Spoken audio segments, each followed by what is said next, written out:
வணக்கம். தலைப்புச் செய்திகள் வாசிப்பது வெங்கட். புதுக்கோட்டையில் பரபரப்பு சம்பவம். தொழில்நுட்ப கோளாறு காரணமாக விமானம் சாலையில் தரையிறங்கியது.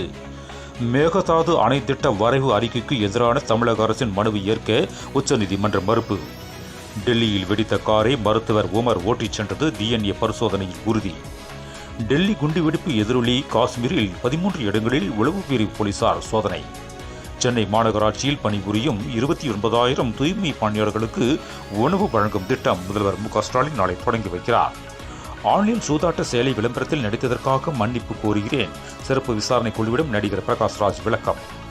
கரூர் கூட்ட நெரிசல் சம்பவம். CBI விசாரணைக்கு தமிழ்நாடு மின் உற்பத்தி பகிர்மான கழக அதிகாரிகள் நேரில் ஆஜர். SIR என்ற பெயரில் தேர்தல் ஆணையத்தின் துணையோடு பாஜக அரசு சதி திட்டத்தை செய்கிறது. உயர்கல்வித்துறை அமைச்சர் கோவி செழியன் பேட்டி. அதிகபட்ச தண்டனை வழங்கப்பட்டதாக ஆவேசம். சென்னை 6வது கூடுதல் நீதிமன்ற நீதிபதி மீது ரவுடி கருக்கா வினோத் காலணி வீச முயன்றதால் பரபரப்பு. தமிழக அரசு ஊழியர்களுக்கு 3% அகவிலைப்படை உயர்வு.